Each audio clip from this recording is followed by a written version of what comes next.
मैं आप सभी को मंडे के लिए निफ्टी और बैंक निफ्टी का एक एनालिसिस दे देता हूँ, पूरे वीक का दे देता हूँ, एफआईज और डीआईज का स्टेट्स भी बता देता हूँ। स्क्रीन में जाने के पहले मैं आप सभी से एक चीज़ बोलना चाहता हूँ कि आप सभी को पता है मैं सेबी रजिस्टर्ड एनालिस्ट नहीं हूँ, तो कोई भी इन्वेस्टमेंट करे या ट्रेड बनाए तो अपने फाइनेंशियल एडवाइजर पूछ के बनाए और अपने रिस्क रिवॉर्ड के अकॉर्डिंग बनाए। मैं वीडियो सिर्फ एजुकेशनल पर्पज से ड्रॉप करूँ और एक चीज़ आपको यूएस ईरान की बता देता हूँ। देखो कॉन्फ्लिक्ट थोड़ा सा इंक्रीज हुआ है, बट निफ्टी और बैंक निफ्टी में क्या लेवल है, क्या वॉर से फर्क पड़ेगा और क्या गोल्ड और सिल्वर के लेवल है, गोल्ड और सिल्वर और बीटीसी पे मैं नेक्स्ट वीडियो पे बात करूंगा। इस वीडियो पे मैं निफ्टी और बैंक निफ्टी का एक एनालिसिस ड्रॉप कर रहा हूँ और एक चीज़ बता देता हूँ। देखो वॉर तो एक्सीड हुई है, लेकिन ट्रम्प का ऐसा कहना है कि ईरान ने पहले सीज फायर को ब्रेक किया है। उसने ईरान ने पहले 4 ड्रोन अटैक किए, जिसमें उन्होंने 3 तो उन्होंने रोक लिए, बट एक ड्रोन अटैक सिंगापुर की कार्गो शिप, कमर्शियल शिप पे जाके लगा है, लेकिन किसी भी क्रू मेंबर की जान नहीं गई, सभी सेफली निकल चुके हैं। अब उसके बाद यूएस ने भी रिटेलिएशन किया है ईरान के ऊपर। अब ऐसा कुछ सुनने में आ रहा है, रॉयटर्स की रिपोर्ट थी कि बहरीन पे भी अटैक किया गया, दुबई पे भी अलर्ट गया है। तो अब ये कल पता चलेगा। देखो यदि ये वॉर थोड़ी भी एक्सीड होती है तो गोल्ड सिल्वर में अभी भी डंप देखने को मिलेगा। गोल्ड सिल्वर में डंप देखने को मिला तो आप मान के चलो निफ्टी बैंक निफ्टी में भी थोड़ी करेक्शन आ सकती है। बट एक चीज़ बता देता हूँ, बहुत अच्छी बात है, फ्राइडे को मार्केट बनता, कोरिया का हो गया या जापान का मार्केट हो गया या हांगकांग का मार्केट हो गया, सब जगह करेक्शन आई। कोरिया में 8-9% की करेक्शन आई, जापान में करेक्शन आई 5% की, हांगकांग में 2.5% की करेक्शन आई। तो बता रहा हूँ अपना मार्केट तो बंद था फ्राइडे को, लेकिन एक चीज़ मैं आप सभी से बोलना चाहता हूँ, फ्राइडे की मार्केट की वीकनेस ना अपन को मंडे को देखने को मिल सकती है। लेकिन एक चीज़ आप सभी से बोलना चाहता हूँ जाने के पहले कि देखो ये सारे एआई बबल फूट रहे हैं, चिप स्टॉक में हैवी शॉर्टिंग हो रही है। अपने कंट्री में चिप स्टॉक है ही नहीं, ए स्टॉक है ही नहीं। यदि उन मार्केट से पैसा निकलेगा तो अपनी कंट्री में कहीं से तो आएगा। एफआईज हो सकता है अपनी मार्केट में पैसा लेके आए, निफ्टी और बैंक निफ्टी में एक अच्छी रैली देखने को मिल सकती है। अब सीधा मेरी स्क्रीन पे चलते मैं आप सभी के साथ डेटा, एफआईज डीआईज का स्टेट्स और बैंक निफ्टी और निफ्टी का एक एनालिसिस अपडेट करता हूँ। आप सभी को मेरी स्क्रीन दिख रही होगी निफ्टी की, ठीक है। निफ्टी के डेली टाइम फ्रेम पे काम कर रहा हूँ और एक चीज़ बता देता हूँ कि देखो अभी भी एक स्ट्रॉन्ग लेवल मैंने बार बार रील पे भी अपडेट किया और अभी भी बता देता हूँ, 24,600 का निफ्टी का बहुत एक स्ट्रॉन्ग लेवल है, ठीक है। निफ्टी इस लेवल को क्रॉस नहीं कर पा रहा है। यदि पिछले आप 2-3 साल का भी डेटा उठा के देखोगे ना, निफ्टी यदि 24,600 के ऊपर निकल जाता तो ये लेवल एक स्ट्रॉन्ग सपोर्ट बन जाता है। ये वाला जो लेवल है ना, यदि निफ्टी इसके ऊपर ट्रेड हो रहा होता तो ये एक स्ट्रॉन्ग सपोर्ट बन जाता है। बट निफ्टी जब तक इसके नीचे, ये एक स्ट्रॉन्ग रेजिस्टेंस है। बार बार आप देखो कि कॉल राइटिंग इसी लेवल पे हो रही है, 24,400, 24,500, 24,600, इस लेवल पे कॉल राइटिंग हो रही है, 24,200 पे भी हो रही है। डेली चार्ट के अकॉर्डिंग एक स्ट्रॉन्ग सेल कैंडल बनी है। बट यदि अपन कोरिया का या फिर अपन बाकी एशिया कंट्री का इंडेक्स देखें जिसमें काफ़ी ज़्यादा पिटाई हुई है, तो मंडे को एक रिजेक्शन देखने को मिल सकती है। लेकिन यदि मैं डेली चार्ट के अकॉर्डिंग 10 EM में देखूँ तो 10 EM में अपना आ रहा है 23,911 पे। यदि इसके नीचे मार्केट आता है तो अपना एक सपोर्ट मार्क है 23,000, यहाँ पे 23,914 पे। यदि इस सपोर्ट के नीचे ही क्लोजिंग आती है तो उसके नीचे अपना एक अगला सपोर्ट रहेगा 23,790। यदि मानो वीकनेस दिखती है मार्केट में, वीकनेस क्यों दिखेगी, एक तो अपनी एनएससी की कॉन्ट्रैक्ट की बड़ी वाली एक्सपायरी ट्यूजडे को, देन बीएससी कॉन्ट्रैक्ट की एक्सपायरी, और दूसरा एशिया के मार्केट में सेलिंग। और यदि ये वॉर एक्सीड होती है तो गोल्ड वगैरह सब जगह डंप और मार्केट में डंप। और यदि मानो कल वापस सीज फायर को लेकर कुछ फेवर में न्यूज आती है, क्रूड में डंप दिखेगा, गोल्ड ने अपना बॉटम बना लिया, तो हो सकता है निफ्टी भी इतना ना गिरे, ठीक है। यदि आप देखोगे तो एक गैप निफ्टी में यहाँ पे छूटा हुआ डेली टाइम फ्रेम के अकॉर्डिंग, यहाँ पे लेवल मार्केट 23,790 का।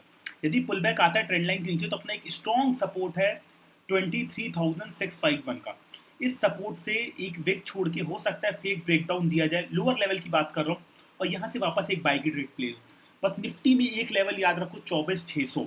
और हमेशा बोलता हूँ भाई, एक रील बना के ड्रॉप करी थी कि लोगों की गलती होती, गोल्ड हो, सिल्वर हो, बिटकॉइन हो, स्टॉक्स हो या कोई इंडेक्स हो, सब साले ऑल टाइम हाई पे एंट्री करके बैठे रहते हैं और फंस जाते हैं।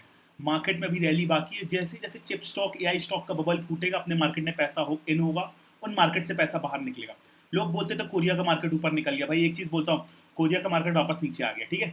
अब अपन लेवल्स देख लेते हैं बैंक निफ्टी का। ये मैं बैंक निफ्टी के चार्ट में आ गया हूँ। बैंक निफ्टी का जैसे आपको निफ्टी का बताया ना 24,600, वही सपोर्ट का काम करता है, वही रेजिस्टेंस का काम करता है। सेम बैंक निफ्टी का 59,200 का लेवल, आप 59,300 मान लो, 400 मान लो। यदि बैंक निफ्टी इसके ऊपर रहता है तो ये एक स्ट्रॉन्ग सपोर्ट रहता है, और यदि बैंक निफ्टी इसके नीचे रहता है तो ये एक स्ट्रॉन्ग रेजिस्टेंस रहता है। यदि प्रीवियस कैंडल का आपको हाई दिखा दूं ना मैं, तो प्रीवियस कैंडल का आप हाई मार्क कर लो 58,109 का। पहली बात तो 58,400 तक के लेवल ओपन है अपने लिए बैंक निफ्टी में, यदि बाई की ट्रेड प्ले होती है, लेकिन इस सेलर से स्ट्रॉन्ग हुए हैं। और दूसरी बात एक्सपायरी है तो सेल की ट्रेड प्ले होगी। साफ बोलूंगा भाई, इंडेक्स, स्टॉक ऑप्शन सबसे दूर रहो, कहीं ट्रेड मिलती है अगली एक्सपायरी पे काम करो। इस एक्सपायरी पे ऑप्शन सेलर काम करे, वो भी स्टॉप लॉस के साथ काम करना, क्योंकि मार्केट ट्रैप करेगा। मंथ एंड की एक्सपायरी, दोनों कॉन्ट्रैक्ट की एक्सपायरी देख के काम करना। बैंक निफ्टी के आपको लोअर लेवल का अपडेट कर देता हूँ। पहला तो एक स्ट्रॉन्ग लेवल है 57,000 का। यदि 57,000 के नीचे बैंक निफ्टी आता तो एक लेवल मार्क कर लीजिए 56,470 480। अब 500 मार्क कर लीजिए। 57,000 56,500 लेवल मेरा यहाँ पे मार्क नहीं है, बट इस लेवल पे भी बैंक निफ्टी में एक सपोर्ट है। बैंक निफ्टी में अपन को क्या देख सकते हैं, यदि अपन बैंक निफ्टी के वीकली टाइम फ्रेम पे आ जाए, मैं ये थोड़ा हटा दूं, ये देखिए अब बैंक निफ्टी में वीकली टाइम फ्रेम पे यदि देखा जाए तो लास्ट में इस कैंडल का ब्रेकआउट कंफर्मेशन मिला है, ठीक है, जो कि था इस कैंडल का हाई था प्रीवियस कैंडल का, आप देख सकते हैं वहां पे मेरा हैंड मार्क्ड है। प्रीवियस कैंडल का हाई था 58,021 का, उस कैंडल की बॉडी के साथ हाई का कंफर्मेशन मिला है। पुल बैक मिल सकता है अपन को इन दोनों कैंडल के विक के लो तक का, क्योंकि बाकी एशिया के मार्केट टूटे हैं, ठीक है। तो इस कैंडल के लो तक का यदि पुल बैक मिलता है और हाई का ब्रेकआउट मिलता है तो बैंक निफ्टी का जो लेवल बताया बहुत स्ट्रॉन्ग लेवल, उसके ऊपर यदि बैंक निफ्टी निकलता है तो लॉन्ग कैरी करेंगे, बट इस कॉन्ट्रैक्ट में कुछ भी नहीं करेंगे, ये कॉन्ट्रैक्ट ऑप्शन सेलर का है। इसके बाद वापस निफ्टी के चार्ट में जाता हूँ, वीकली टाइम फ्रेम पे आप यहाँ पे भी देख सकते हो जो कैंडल बन रही है ना, यदि यहाँ पे ट्रेंड लाइन बना दूँ, बहुत अच्छा एक ट्रेंड लाइन है। और यदि निफ्टी में देखोगे ना एक शॉर्ट ऑफ डबल बॉटम है, बट डबल बॉटम का जो रेजिस्टेंस है वो है 24,390 का, मतलब 24,400 निफ्टी गया, जो लेवल बता रहा हूँ वही है। प्राइस एक्शन पे जाओगे तो भी लेवल वही है, और मेरे लेवल्स देखोगे तो भी, क्योंकि मैं मार्केट में 5 साल से, मेरे को पता है ना निफ्टी में वही 24,600 सपोर्ट है, वही रेजिस्टेंस बन जाता है, वही एक बॉर्डर है, उसको पार करना निफ्टी को टफ है। नेक्स्ट कॉन्ट्रैक्ट में भी पार हो जाए, या फिर हो सकता है जो दिल्ली पर ट्रेड डील यूएस की इंडिया की कोई ट्रेड डील हो जाए, या ये वॉर टोटली फिनिश्ड हो जाए, जो भी होगा उसके बारे में अपन आगे डिस्कस करेंगे। साथ में मैं आप सभी को एफआईज और डीआईज का स्टेट्स बता देता हूँ। उसके पहले आप सभी से एक चीज़ और बताना चाहता हूँ, यदि किसी को मेरे टेलीग्राम ग्रुप पे आना है तो ये मेरा फ्री ग्रुप है, इसका लिंक आपको मेरे इंस्टाग्राम के बायो पे मिल जाएगा, या तो लोग मेरे को डीएम कर सकते हैं, तो मैं अपना व्हाट्सएप का नंबर ड्रॉप कर दूंगा। ये वाला जो मेरा प्रीमियम ग्रुप बना हुआ है इसमें सिर्फ मेरे प्रीमियम क्लाइंट्स रहते हैं, पेड क्लाइंट्स रहते हैं। यदि किसी को पेड क्लाइंट आना है तो वो मेरे को व्हाट्सएप पे डायरेक्ट डीएम कर सकता है, तो मैं उसे डेटा शेयर कर दूंगा। यदि किसी को फॉरेक्स क्रिप्टो इंडियन मार्केट सीखने में इंटरेस्ट है तो उसके लिए वो मेरे को सेम नंबर पर डीएम कर सकता है। आप सभी को एफआईज और डीआईज का स्टेट्स बता देता हूँ, आप देख सकते हो फ्री ग्रुप में भी सारे क्रिप्टो स्विंग ट्रेड सब कुछ शेयर किया जाता है।